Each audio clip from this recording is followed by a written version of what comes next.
Hello, everybody, and welcome back to my new series I'm calling Back to Basics.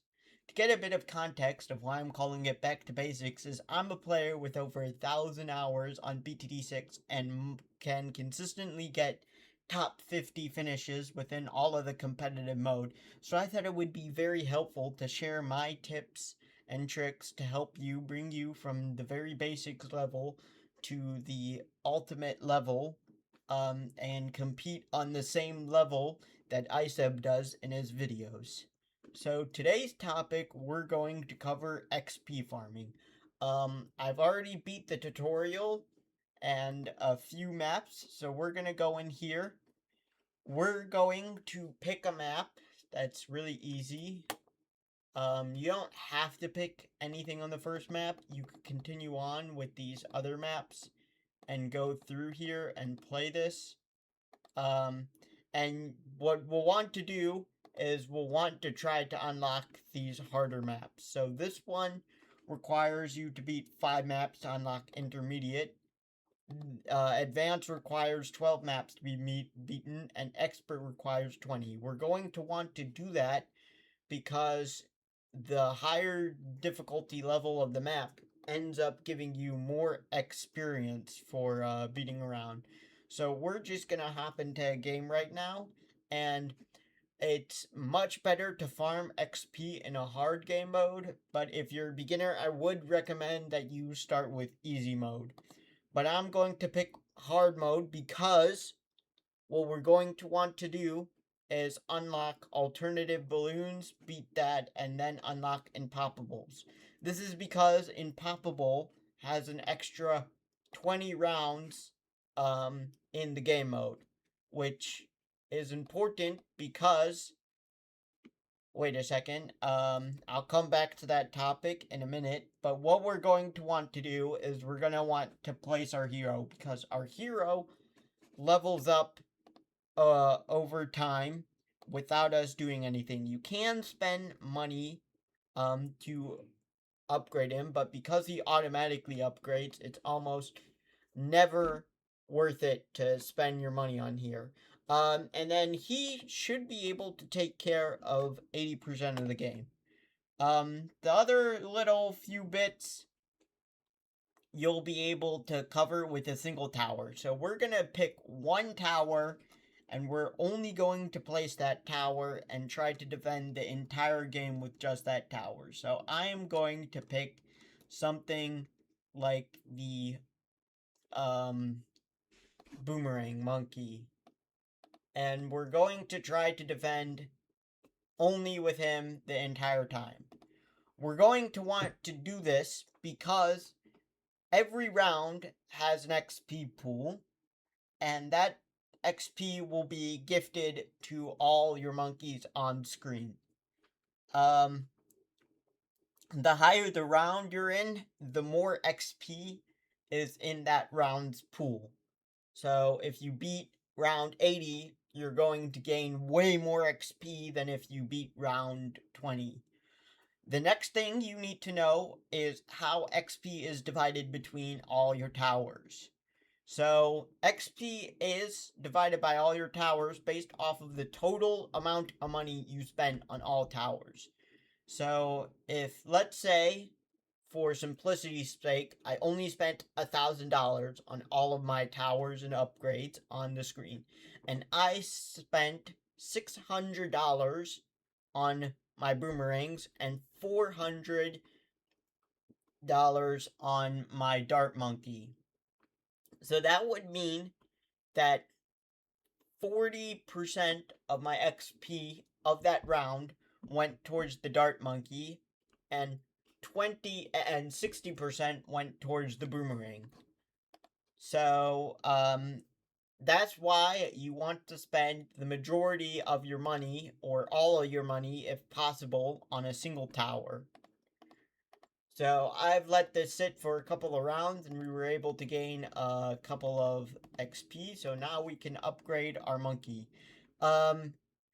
What you're gonna see here is that this tower cannot actually solo everything in the game. So what you're gonna want to do is you're gonna want to drop your other tower that can cover any of the weaknesses your tower does.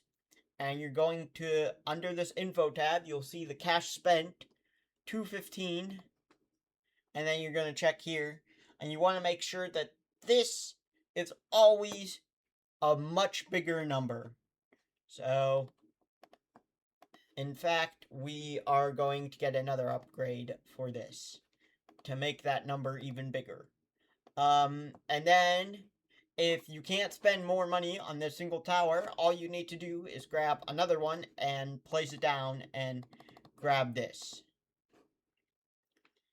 I see a lot of people doing is they just spam a whole bunch of their tower. This is completely unnecessary. It does not actually gain you more XP towards this one tower.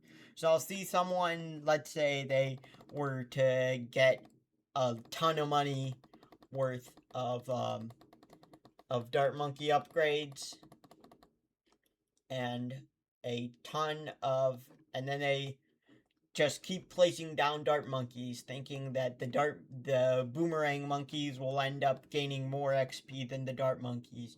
But that's not how it works. Remember, it's all about the cash spent. So we spent 1,235 on dart monkeys, but we have spent 2,000, 4,000 plus 3,340 times whatever.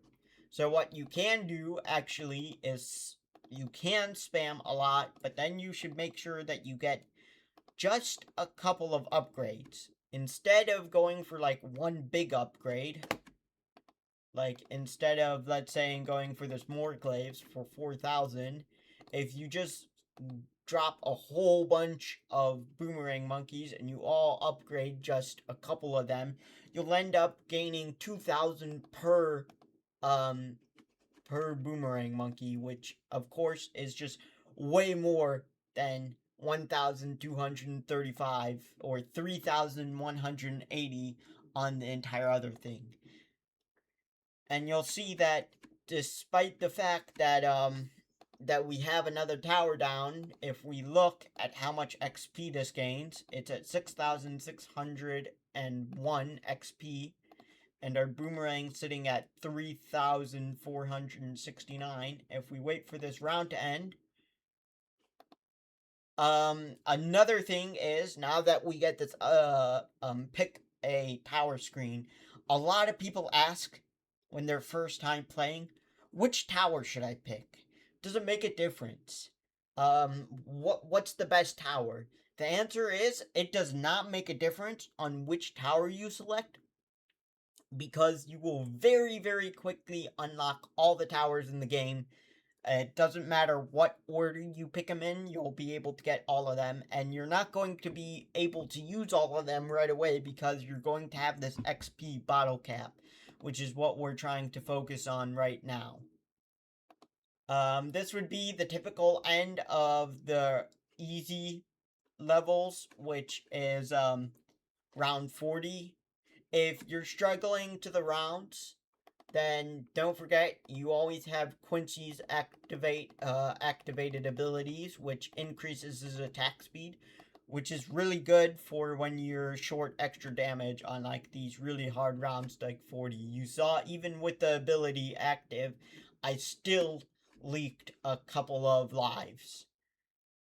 But if we go into here, we're at 8,303. And this is at 8,067 XP. So you can see that the boomerang monkeys are gaining way more XP than the other things. This is also, when you're unlocking the XP, a great time to learn what everything does. So if you hover over the upgrade, it'll tell you what the upgrade does. And then if you hover over the actual upgrade icon, it'll tell you what the next upgrade will do. And then you could always buy it too, in order to actually get a visualization of what it actually does. So we'll grab a middle path to see what it does. but in case you missed it, it attacks faster. I don't know why it says it does extra damage to Moab class balloons, because they actually removed that a couple updates ago. So I guess they haven't updated all the descriptions. So here you go. See, we had a choice between the Super Monkey and Druid last time. This time it's just the Druid, so it really wouldn't make a difference between which one you picked. Literally, within 9 rounds, we were able to unlock both of them. So if I picked the Druid last time, this prompt would have picked up with with the Super Monkey instead of the Druid. So it does not make a difference at all which upgrade you pick. And then just keep upgrading all of these. Another thing to note is there's a secret upgrade actually after we unlock all 5 of these, which will have a ridiculous XP requirement. It will take you multiple games of XP grinding to unlock that secret tower upgrade. But that's for a much later thing that's important. Oops, looks like I lost there. Which is why sometimes you need to gain other towers to help you. So we have a camo issue, so I'm just going to try to find something that deals with the camos.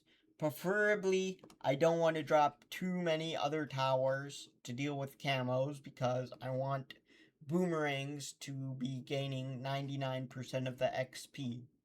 So I'm going to pick a tower that has decamoing options.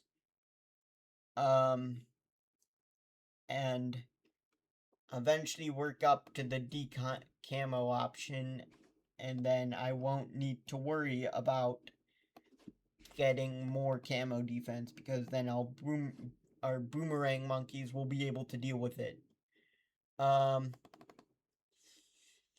So theoretically, I could just drop another dart monkey if I wasn't trying to specifically unlock the decamo option on this ninja monkey, which I think I might actually do here because it looks like we're struggling still.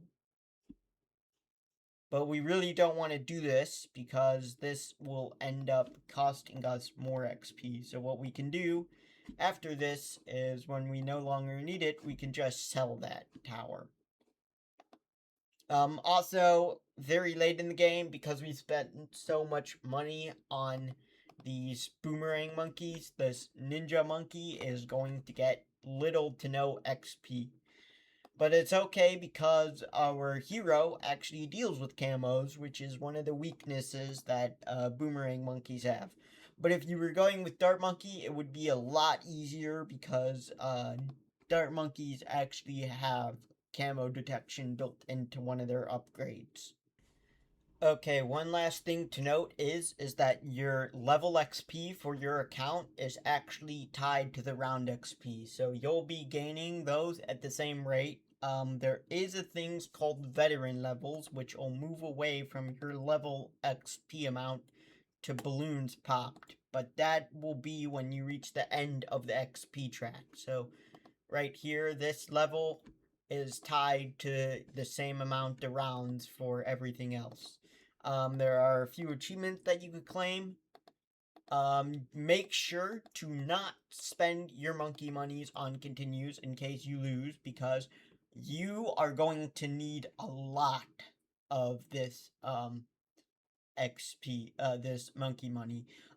Something you now have, because you've hit level 20, if you grinded enough XP, you'll unlock this daily challenge mode. I'll cover this in a separate video, but for advanced players who want to farm XP even faster than what I've showed you in the video following my guide, there is boss challenges, which instead of going to round 100, go to up to round 140.